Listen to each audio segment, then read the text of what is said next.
Job 12. Then Job spoke again. You people really know everything, don't you?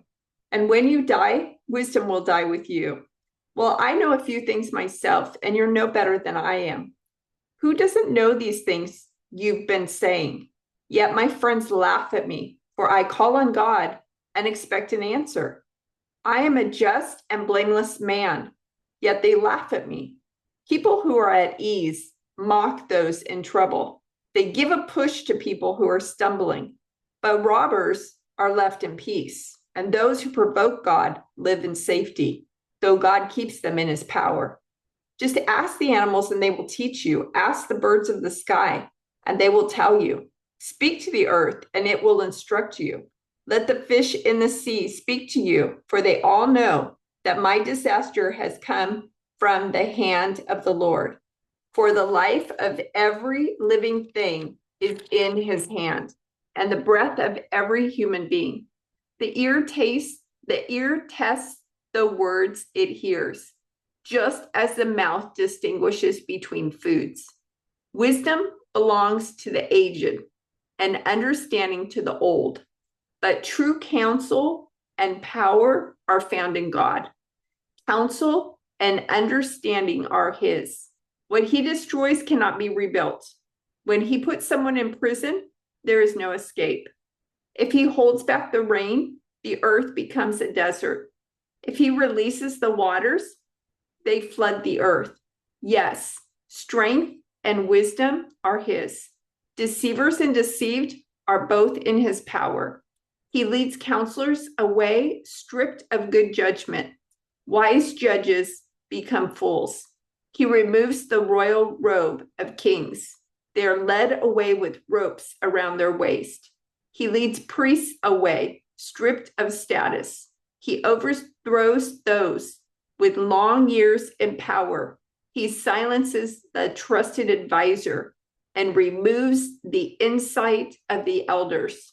He pours disgrace upon princes and disarms the strong.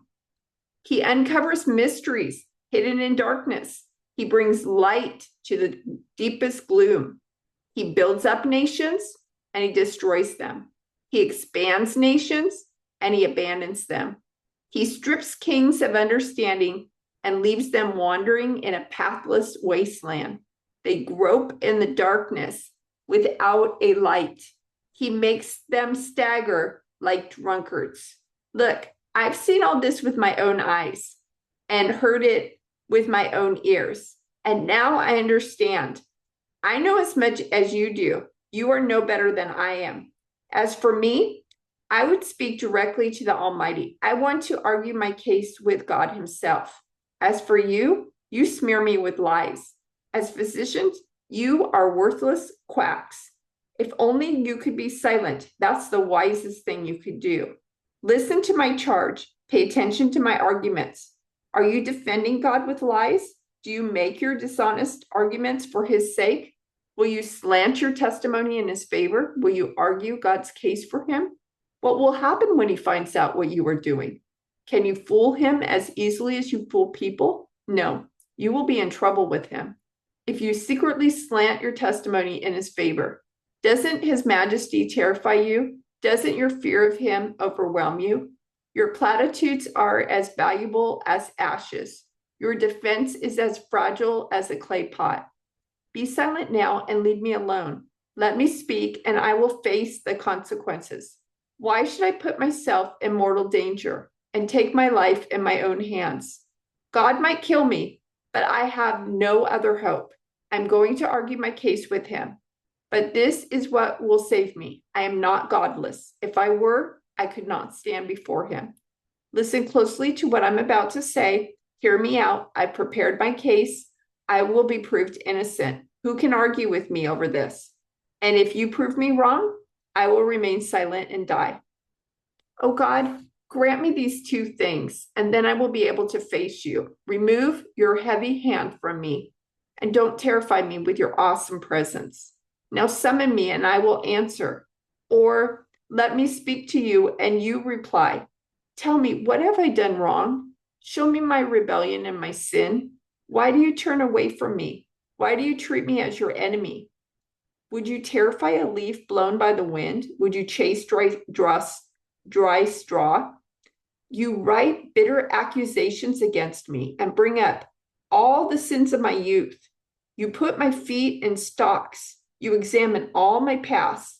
You trace all my footsteps, all my footprints. I waste away like rotting wood, like a moth-eaten coat. How frail is humanity? How short is life? How full of trouble? We blossom like a flower and then wither. Like a passing shadow, we quickly disappear. Must you keep an eye on such a frail creature and demand an accounting from me?